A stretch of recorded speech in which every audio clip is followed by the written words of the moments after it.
Welcome to citizens pulse. నేను మీ రాజేష్.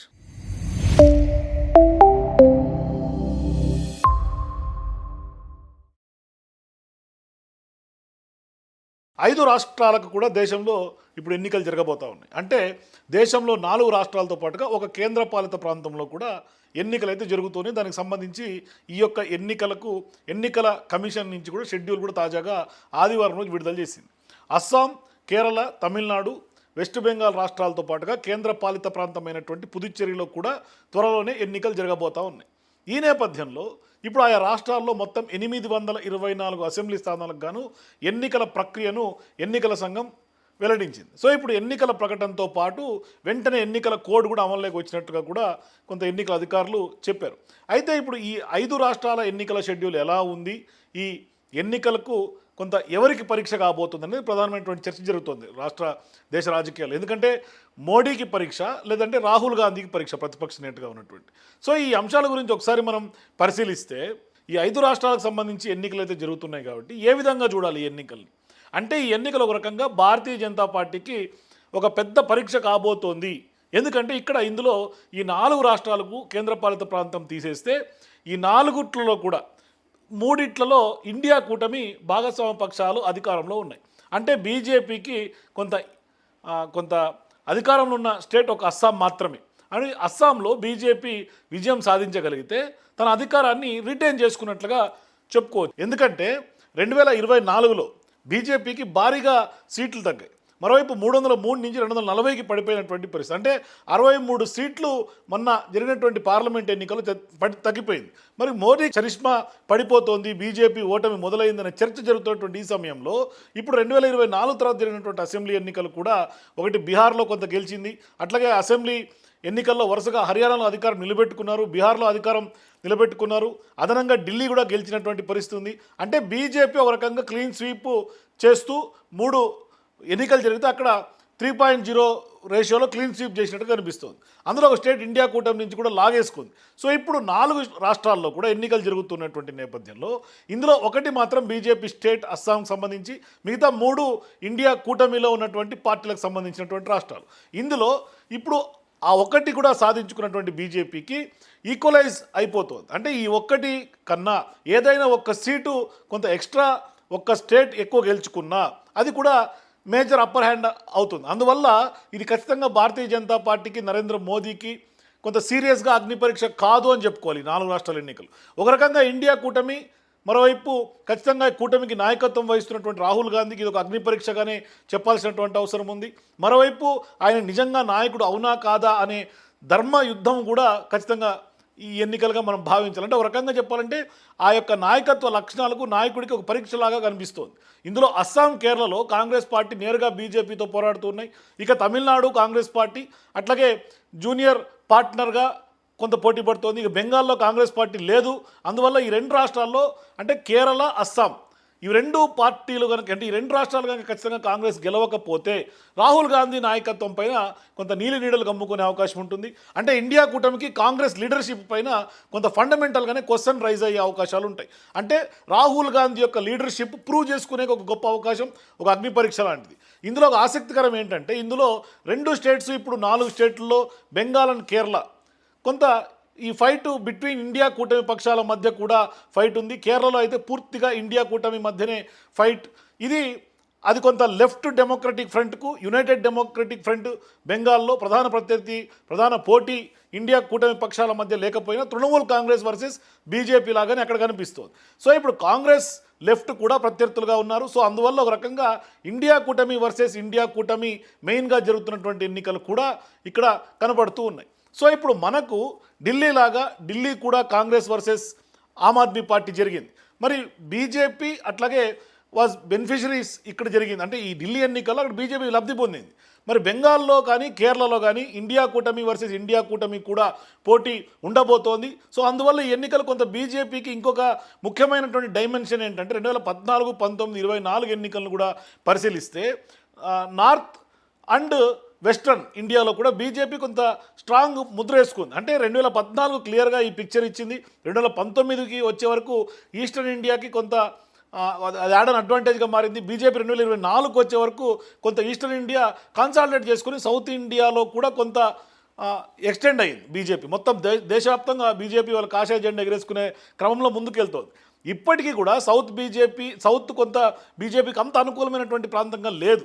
ఈ ఎన్నికలు 4 రాష్ట్రాలు, ఈ 4 స్టేట్స్లో కూడా ఒకటి కేంద్రపాలిత ప్రాంతానికి జరగబోతున్నటువంటి ఎన్నికలు. అయితే ఈ యొక్క మొత్తం ఈ 4 రాష్ట్రాల ఎన్నికల్లో కూడా రాహుల్ గాంధీ వర్సెస్ మోదీగానే కొంత చూడాల్సినటువంటి అవసరం ఉంది. కానీ ఇక్కడ అసెంబ్లీకి జరగబోయే ఎన్నికలు కాబట్టి ఖచ్చితంగా ఆ యొక్క ప్రాంతీయ అంటే అక్కడ ఉన్నటువంటి సమస్యలు, ప్రాంతీయ పార్టీల ఇన్వాల్వ్మెంటు, అట్లాగే అంటే జాతీయ రాజకీయాలతో ఇక్కడ జరగబోయే రాష్ట్రాల ఎన్నికల్ని పోల్చి చూడాల్సినటువంటి అవసరం అయితే లేదు. ఎందుకంటే అసెంబ్లీ ఎన్నికలు కొంత డిఫరెంట్గా ఉంటుంది, పార్లమెంటు జరిగే ఎన్నికలు డిఫరెంట్గా ఉంటుంది. అయినప్పటికీ కూడా బీజేపీ గడిచినటువంటి వేవ్ ఆ విధంగానే కొనసాగించి ఖచ్చితంగా ఇప్పుడు వెస్ట్ బెంగాల్ కానీ, కేరళ కానీ, అస్సాం నిలబెట్టుకునే అవకాశాలు ఉన్నట్టుగా కొంత జరుగుతోంది.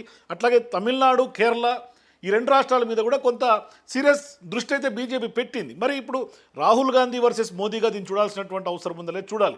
కానీ ఎన్నికల షెడ్యూల్ రిలీజ్ అయిన తర్వాత ఇవాళ ప్రీపోల్ ఒపీనియన్స్ కూడా వస్తున్నాయి ఆ రాష్ట్రాలకు సంబంధించి. ఎందుకంటే ఇప్పుడు బెంగాల్లో 2 విడతల్లో ఎన్నికలు జరగబోతా ఉన్నాయి. ఇక్కడ 2 దశల్లో అక్కడ పోలింగ్ జరిగేటువంటి అవకాశం ఉంది. మరి అలాగే తమిళనాడు, కేరళ, అస్సాంతో పాటుగా పుదుచ్చేరిలో కూడా ఒక విడతలోనే ఎన్నికలు మొత్తం పూర్తయ్యే అవకాశాలు ఉన్నట్టుగా ఎన్నికల షెడ్యూల్ అయితే రిలీజ్ అయింది. సో ఇప్పుడు 4 రాష్ట్రాల ఎన్నికల ఫలితాలతో పాటుగా కేంద్రపాలిత ప్రాంతం అయినటువంటి పుదుచ్చేరికి కూడా ఎన్నికలు జరగబోతా ఉన్నాయి.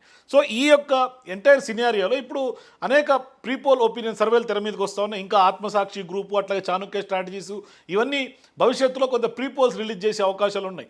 కానీ ఇప్పటికైతే జాతీయ స్థాయికి సంబంధించినటువంటి కొన్ని సర్వే ఏజెన్సీలు కూడా ఇప్పటికే కొన్ని సర్వేలు ఎన్నికల నగారా మోగించినటువంటి నేపథ్యంలో కొంత ఏ పార్టీలు ఏ రాష్ట్రాల్లో కొంత లీడ్గా ఉందనేది కూడా చూడాల్సినటువంటి అవసరం ఉంది. కానీ ఇప్పటికిప్పుడైతే పశ్చిమ బెంగాల్లో ఏ పార్టీ మళ్ళీ అధికారం దక్కించుకోబోతోంది, ఏ పార్టీకి అక్కడ ఎన్ని స్థానాలు రాబోతున్నాయి, ఏ పార్టీ ఓట్ షేర్ ఎంత రాబోతోంది, ఎవరు మళ్ళీ ముఖ్యమంత్రిగా అక్కడ ప్రమాణ స్వీకారం చేసే అవకాశాలు ఉన్నాయి రాష్ట్రాల్లో, ఇదంతా కూడా చర్చ జరుగుతుంది. కానీ ముఖ్యంగా కేరళ, వెస్ట్ బెంగాల్ మీద అందరి దృష్టి ఉంది.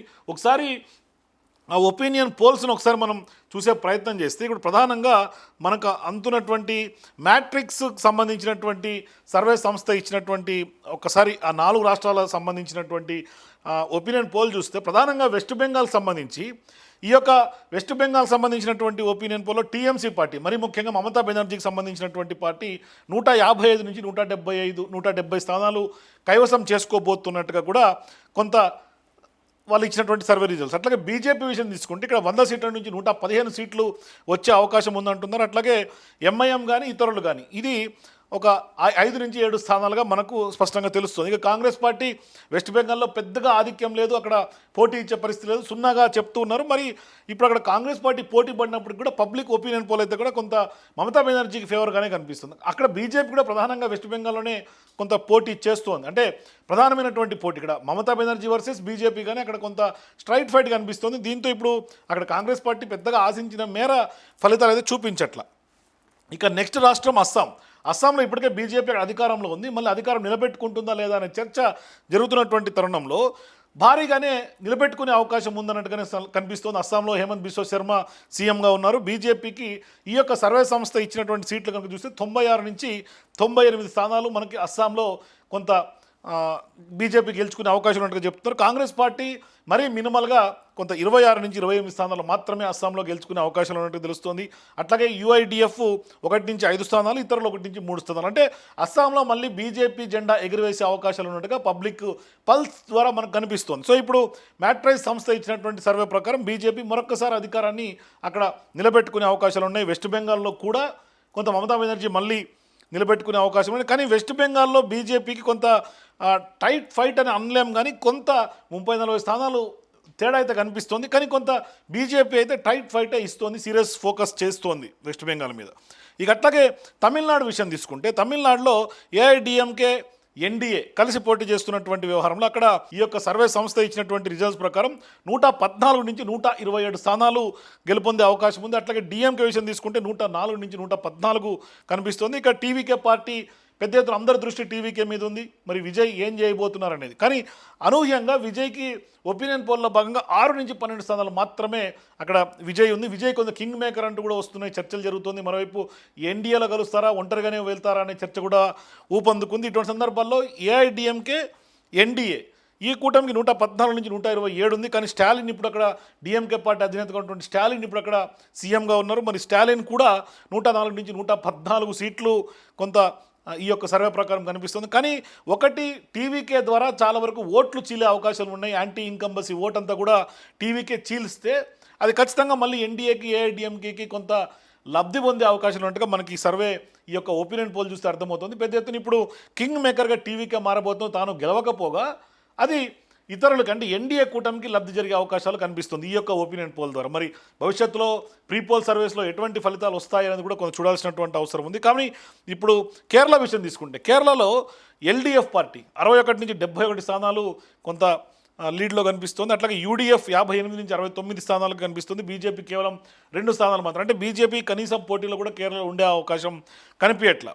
సో ఈ నేపథ్యంలో ఇప్పుడు రాహుల్ కొంత లీడర్షిప్కి ఉన్నటువంటి లిట్మస్ టెస్ట్గా మనం చూడాలి, అగ్ని పరీక్షగా కనిపిస్తుంది. మోదీకి మరొకసారి అధికారం నిలుపుకునే ఒక ఆలోచనతో ఆయన మోడీయా రాహులా అంటే ఇప్పుడు ఈ 4 రాష్ట్రాల్లో కూడా వెస్ట్ బెంగాల్లో కొంత మమతా బెనర్జీ మళ్ళీ సీఎం అయ్యే అవకాశం ఉంది. ఇండియా కూటమి అక్కడ కొంత విజయబావుట ఎగరేస్తోంది. అట్లాగే అస్సాం కానీ తమిళనాడు కానీ ఈ 2 రాష్ట్రాల్లో కూడా బీజేపీ కొంత పాగా వేసినట్టుగా కొంత ఈ యొక్క అంచనాల ప్రకారం పబ్లిక్ ఒపీనియన్ పోల్ మ్యాట్రైజ్ రిలీజ్ చేసినటువంటి ఈ యొక్క సర్వే ద్వారా కనిపిస్తుంది. సో చూద్దాం ఇంకా ఎటువంటి అంశాలు తెర మీదకి వస్తాయి. కానీ వెస్ట్ బెంగాల్లో ఒకసారి ఓట్ ప్రొజెక్షన్ కనుక చూస్తే టీఎంసీకి 43 నుంచి 45% కనిపిస్తుంది, ఎన్డీఏకి 41 నుంచి 43% కనిపిస్తుంది, అదర్స్ 13 నుంచి 15%. అంటే ఇక్కడ ప్రధానంగా కేవలం చాలా టైట్ ఫైట్గా కనిపిస్తుంది వెస్ట్ బెంగాల్. అంటే 3-4% మాత్రమే ఓట్ ప్రొజెక్షన్లో కొంత తేడా కనిపిస్తుంది. ఇక అస్సాం విషయం తీసుకుంటే బీజేపీ ప్లస్ పార్టీలకు 43 నుంచి 44%, అట్లాగే కాంగ్రెస్ ప్లస్ పార్టీలకు 39 నుంచి 40%, అట్లాగే అదర్స్ 18 నుంచి 20. అంటే ఇక్కడ కూడా కేవలం 3-4 ఓట్ పర్సెంటేజ్ మాత్రమే కనిపిస్తుంది. ఇక తమిళనాడు విషయం తీసుకుంటే ఓట్ షేర్ ఇక్కడ 37 నుంచి 38% డిఎంకే ప్లస్కి, అట్లాగే ఏఐడిఎంకేకి 39 నుంచి 40%, అట్లాగే టీవీకేకి 14 నుంచి 15% మాత్రమే కనిపిస్తుంది, అదర్స్ 10 నుంచి 12%. అంటే ఇక్కడ కూడా ప్రధానంగా కొంత పెద్దగా వ్యత్యాసం లేకపోయినప్పటికీ 1-2% ఓట్ షేర్ మాత్రమే ఏఐడిఎంకే ప్లస్కి డిఎంకే ప్లస్కి వ్యత్యాసం కనిపించినప్పటికీ ప్రధానంగా టీవీకే పార్టీ అత్యధికంగా ఓట్ షేరు 14 to 15% గెయిన్ చేసుకోవటం వల్ల ఖచ్చితంగా ఇక్కడ షేరింగ్ కనిపిస్తుంది. అంటే ఓట్ షేర్ని మ్యాక్సిమం చీలుస్తున్నటువంటి కనిపిస్తుంది. దీంతో ఇప్పుడు టీవీకే పార్టీ కొంత కింగ్ మేకర్ అయ్యే అవకాశాలు తమిళనాడులో ఉంది. అంటే ఏ కూటమి అంటే 1-2% తేడా ఉంది కాబట్టి ఏ కూటమి గెలుపొందాలంటే అది ఖచ్చితంగా టీవీకే మీద డిపెండ్ అయినటువంటి పరిస్థితి. సో ఇట్లా ఓట్ షేర్ని మనం అనలైజ్ చేసుకోవచ్చు. మొత్తం మీద ఇప్పుడు జాతీయ స్థాయిలో 2 పార్టీలు అటు బీజేపీకి ఇటు అంటే ఎన్డీఏ కూటమికి ఇటు ఇండియా కూటమికి కూడా ఇప్పుడు జరగబోతున్నటువంటి ఈ 5 రాష్ట్రాల ఎన్నికలు మరీ ముఖ్యంగా పాండిచ్చేరిని వదిలేస్తే 4 రాష్ట్రాల అసెంబ్లీ ఎన్నికలు చాలా క్రూషియల్గా మారబోతున్నాయి. వాళ్ళ యొక్క లీడర్షిప్కి ఒక అగ్ని పరీక్షలాగా మనం దీన్ని అనుకోవచ్చు. సో వెస్ట్ బెంగాల్, అస్సాం, తమిళనాడు, కేరళ రాష్ట్రాల్లో జరగబోతున్నటువంటి ఎన్నికలు అంటే సౌత్లో 2 రాష్ట్రాలు, అటు నార్త్ ఇండియా ఉత్తరానికి సంబంధించినటువంటి రాష్ట్రాల్లో ఎవరు గెలుపొందే అవకాశాలు ఉంటాయి. మరి నార్త్లో ఏ స్థానాలు అంటే ఏ అసెంబ్లీ స్థానాలు ఎవరు గెలవబోతున్నారు, ఇటు సౌత్లో ఉన్నటువంటి తమిళనాడు, కేరళలో ఎవరు గెలవబోతారు? మీ అభిప్రాయం కూడా కింద కామెంట్ సెక్షన్లో తెలియజేయండి. For more videos please watch citizens pulse.